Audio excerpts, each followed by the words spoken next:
क्या मोहनलाल ने ये बात सही कही थी कि मैं महान शक्ति प्राप्त करने के बावजूद अभी तक नापुख्ताकार हूँ? मैं जज्बाती हूँ और जल्द मुश्तिल हो जाता हूँ। मैंने इस लड़ाई में शुरू से अब तक अपनी नादानियों की वजह से मुंह की खाई। मान पार्वती के कहे हुए आखिरी जुमले मेरे ज़हन में गूंज उठे। जो कुछ तुम्हारे भाग में लिखा जा चुका है वो अवश्य पूरा होगा। मगर मेरे भाग में क्या लिखा था? मैं सड़क के किनारे खड़ा इन बातों पर गौर करता रहा। फिर यूं ही एक सिमत कदम उठाने लगा। मैं बड़ी संजीदगी से सोच रहा था कि अब मेरा अगला कदम क्या होना चाहिए। मोहनलाल से शिकस्त खाने के बाद अब मेरा दोबारा इसके मुकाबले पर जाना मौत को दाव देने के मुतरादिफ था। फिर मुझे क्या करना चाहिए? अभी मैं अपने बारे में कोई आखिरी फैसला नहीं कर पाया था कि किसी ने पुष्ट से मेरा नाम लेकर पुकारा। मैंने तेज से घूमकर देखा तो मेरे महकमे का एक पुराना साथी रविशंकर तेज तेज कदम उठाता मेरी तरफ बढ़ता चला आ रहा था। करीब पहुंचकर उसने मुझे ऊपर से नीचे तक बगौर देखा, फिर मुस्कुराकर बोला, अफजल बेग तुम? हमें तो ये खबर मिली थी कि तुम सोनाघाट से पुरस्कार तौर पर गायब हो गए थे। भांत भांत की बातें मशहूर हुई थी तुम्हारे बारे में। कुछ मित्रों ने तो ये तक मशहूर कर दिया कि तुम सोनाघाट के महान पुजारी मोहनलाल जी महाराज से टकराने के लिए पुराने मंदिर के तहखाने में गए थे, लेकिन पुजारी महाराज की आत्मा ने तुम्हें जान से मार डाला।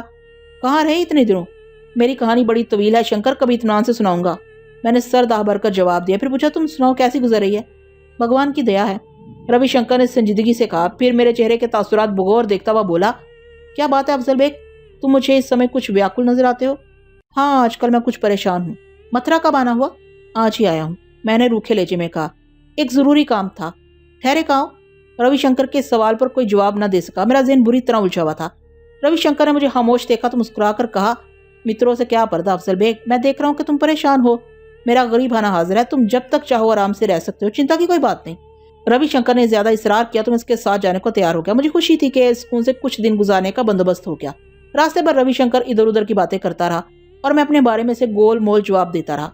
घर पहुंचकर इसका रवैया कुछ और नरम हो गया। अगर मैं आम हालात में रविशंकर से मिला होता तो इस बात पर यकीनन मुझे ताजुब होता कि रविशंकर, जो महकमे में इंतहाई बदमिजाज, अक्खड़ और बदगुफ्तार अफसर मशहूर था, मुझसे इस कदर मेहरबानी से क्यों पेश आ रहा है। लेकिन इस वक्त मेरा ज़हन मुंतशर था, इसलिए मैंने इन बातों की तरफ कोई खास तवज्जो नहीं दी। मैं इसके खूबसूरत ड्राइंग रूम में बैठा बातें कर रहा था कि अचानक रविशंकर ने बड़ी संजीदगी से पूछा, मैंने ये भी सुना है कि तुम अफजल बेग से कृष्ण कुमार बन गए हो, क्या ये सच है? हाँ, मैंने ऐसा जवाब दिया। क्या ये भी सच है कि तुमने मोहनलाल जी महाराज से मुकाबले की ठान ली थी? मैंने चौंक कर एक नज़र रविशंकर पर डाली, फिर नजरें नीची करके सोचने लगा कि आखिर इन बातों का इल्म से कैसे हो गया। अभी मैं इस सवाल का जवाब सोच ही रहा था कि दूसरा सवाल किया गया, किस विचार में गुम हो कृष्ण कुमार? मुझे ऐसा महसूस हुआ जैसे मेरे सर पर छत आन पड़ी हो। वो आवाज रविशंकर की नहीं थी। मैंने तेज से नजरें उठाई तो बौखला गया। रविशंकर की बजाय इस वक्त मेरे सामने सोनाघाट का हट्टा कट्टा पुजारी मोहनलाल होंठों पर तंजिया मुस्कुराहट लिए पूरे दबदबे के साथ बैठा हुआ था। मुझे ऐसा महसूस हुआ जैसे मेरे सर पर छत आन पड़ी हो। वो आवाज रविशंकर की नहीं थी। मैंने तेजी से नजरें उठाई तो बौखला गया। रविशंकर की बजाय इस वक्त मेरे सामने सोनाघाट का हट्टा कट्टा पुजारी मोहनलाल होंठों पर तंजिया मुस्कुराहट लिए पूरे दबदबे के साथ बैठा हुआ था। तुम? मैं घबराहट में उठकर खड़ा हो गया। मुझे यूं लगा जैसे कोई भयानक ख्वाब देख रहा हूं, लेकिन ये कैफियत ज्यादा देर बरकरार न रह सकी। मैं समझ गया कि मोहनलाल ने रविशंकर की बजाय इस वक्त मेरे सामने सोनाघाट का हट्टा कट्टा पुजारी मोहनलाल होंठों पर तंजिया मुस्कुराहट लिए पूरे दबदबे के साथ बैठा हुआ था।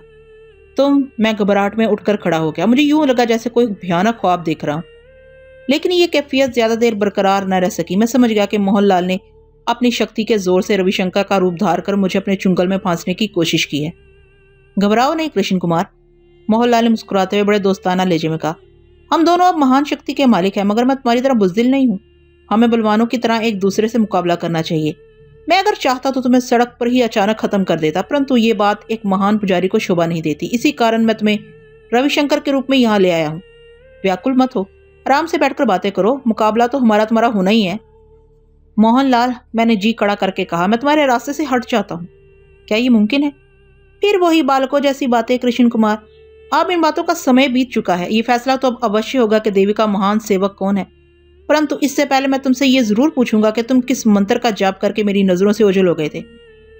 विश्वास करो मोहनलाल के मुझे पार्वती के सिवा जीवन में कोई और चीज नहीं चाहिए। मैं जानता हूं कि मैं भटक जाता हूं, तुम मुझसे ज्यादा तजुर्बेकार हो। मैं मोहनलाल की बात नजरअंदाज करके बोला, तुम्हारी तरफ से मेरे मन में कोई खोट नहीं है, तुम तो मन की बातें पढ़ लेते हो।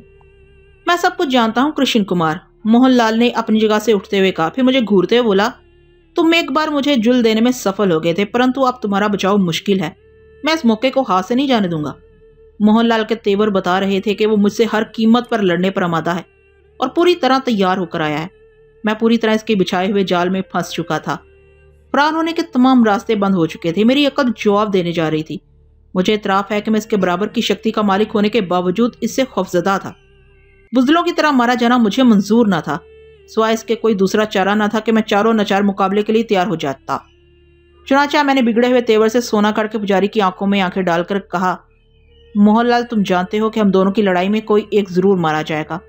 मैं तुम्हें मौका देता हूं कि एक बार फिर अपने फैसले पर गौर कर लो, कहीं बाद में तुम्हें पछताना न पड़े। इसकी चिंता मत करो कृष्ण कुमार। ना ना ना, जब दो बलिदान युद्ध करते हैं तो विजय केवल एक ही की होती है। मोहनलाल ने मजाइया लहजे में जवाब दिया, जैसे मुझे वो हकीर समझ रहा हो। शीशे का बाल इस समय तक नहीं मिट सकता जब तक उसे चकनाचूर न कर दिया जाए, इसलिए मैं तुम्हें कभी क्षमा नहीं कर सकता। मैंने फिर कुछ और न सोचा। पार्वती का नाम लेकर एक मंत्र का जाप किया और मोहनलाल की तरफ फूंक मारी। मोहनलाल ने अगर फुर्ती से काम न लिया होता तो यकीनन इस गार में दफन हो जाता जो मेरे मंत्र के बैरों ने इसके नीचे पैदा कर दिया था। बिजली की तरह वो चमक कर उछला और जमीन में नमूदार होने वाले गार से दूर हो गया। उसकी आंखों में खून उतर आया था। मैंने दूसरा वार किया, तीसरा, चौथा, लेकिन मोहनलाल इन्हें भी बचा गया। इसके साथ ही इसने किसी मंत्र का जाप करके अपनी गर्दन जोर से झटकी। मेरी किस्मत अच्छी थी कि मैंने मोहनलाल को गर्दन झटकते देखकर ही जस्त लगाई और एक तरफ हो गया। अगर एक पल की भी देर होती तो मेरा जलकर राख हो जाना यकीनी था। मोहनलाल के बैर कड़कती बिजली की तरह इस जगह टूट पड़े थे जहां मैं खड़ा था। मैंने जवाबी हमला किया, लेकिन मोहनलाल जो पूरी तरह मुहतात था, बड़ी ही खूबसूरती से मेरा वार बचा गया। मैं तफसील से गुरेज करता हूँ। हम दोनों के दरमियान देर तक आंख मिचोली होती रही। मुझे जितने मंत्र याद थे मैंने एक एक करके तमाम मोहनलाल पर आजमा डाले, लेकिन मोहनलाल बराबर अपना बचाव करता रहा। इसके बाद वो अचानक जोश में आ गया और मुझे शोलाबार निगाहों से घूर कर बोला, कृष्ण कुमार, और कुछ रह गया याद कर लो, कोई और मंत्र या फिर आरंभ करूं। इस जुमले के खत्म होते ही इस अबलीस सिफ्त शख्स ने न जाने क्या मंत्र पढ़कर फूंका। मेरी कुव्वत गोयाई सलब हो गई। साथ ही मेरे जिस्म के अंदर जैसे आग के शोले भड़क उठे, जिनकी शिद्दत से निढाल होकर मैं जमीन पर गिरकर लौटने लगा। मेरा जिस्म फूंका जा रहा था। मेरी आंखों के नीचे अंधेरा सा फैलने लगा। अभी मैं इस कैफियत से दो चार था कि मोहनलाल ने गरज कर कहा, क्यों कृष्ण कुमार, अब तुम अपने बचाव के लिए क्या उपाय करोगे? मेरी हालत इस कदर अबतर थी कि मुझे कुछ सुझाई ना देता था। मैं किसी दम तोड़ते हुए जानवर की तरह हाथ पांव मार रहा था। मेरे हलक में जैसे सैकड़ों कांटे पड़ गए थे। मौत का तस्वर मेरे कर्ब में इजाफा कर रहा था। अपनी महान शक्ति से काम क्यों नहीं लेते कृष्ण कुमार? मोहनलाल ने कहका लगाते हुए कहा, अगर देवी देवताओं पर से विश्वास उठ गया है तो अपने पीर पैगंबरों को आवाज दो, शायद वो इस समय तुम्हारे काम आ जाए। मोहनलाल के इस जुमले ने मेरे जहन को तड़पा दिया। एक अरसे के बाद मुझे इस बात का शिद्दत से ख्याल आया कि कभी मैं मुसलमान था, लेकिन अब हिंदू बन गया हूँ। मैंने हसरत भरी नजरों से मोहनलाल की सिमत देखा, लेकिन जुबान से कुछ न कह सका। इस वक्त ना तो मुझे पार्वती का ध्यान आया, ना ही देवताओं का ख्याल उभरा। मैं बड़ी बेबसी की हालत से दो चार जमीन पर पड़ा हाथ पांव मार रहा था। मेरी जिस्मानी कुव्वत हर लम्हा जैसे घटती जा रही थी। मोहनलाल सीना ताने खड़ा मुझे हिकारत भरी नजरों से देख रहा था। ऐसा महसूस हो रहा था जैसे मेरी कसम पुसरी पर उसे रूहानी खुशी हासिल हो रही हो। बताओ कृष्ण कुमार, मैं तुम्हारे साथ क्या सलूक करूं? जो तुम कहो वही करूं। मोहनलाल ने फतहाना अंदाज में कहा, फिर बुड़बड़ाने लगा, मौत, मगर ये तो कोई सजा ना हुई। हाँ हाँ, वो छलकर बोला, मैं तुम्हें मौत के घाट उतारने के बजाय अंधा और लंगड़ा करके आजाद कर दूंगा, ताकि तुम सारा जीवन भिखारियों की तरह संसार में मारे मारे फिरो। मौत के सर्द हाथ हर लम्हे अपना हल्का मेरे लिए तंग करते जा रहे थे। मुझे सोना घाट के पुजारी की आवाज कहीं दूर से आती महसूस हो रही थी। मोहनलाल ने मुझसे जो कुछ कहा था, मैं इसके तस्वर ही से बिलबिला उठा। इस मुजी ने मेरे लिए जो सजा तजवीज की थी, इससे तो बेहतर था कि वो एक ही बार में मुझे जान से मार डालता। मैं चाहता था कि मोहनलाल के आगे हाथ जोड़कर इसे प्रार्थना करूं कि मुझे कष्ट देकर खत्म कर दे। मुझे अपनी बेचारगी पर बड़ा रोना आया। काश इस झगड़े में ना पड़ता, मैं एक सीधा साधा मुसलमान रहता। मौत के इस दर्दनाक वक्त में मुझे अपना माजी याद आया। शुरू से आखिर तक के तमाम वाकयात। मुझे अपनी माँ का चेहरा याद आया, अपने बाप का, मेरी उदास माँ और गमजदा बाप। गैर इख्तियारी तौर पर मुझे शिद्दत से अपना बचपन याद आने लगा।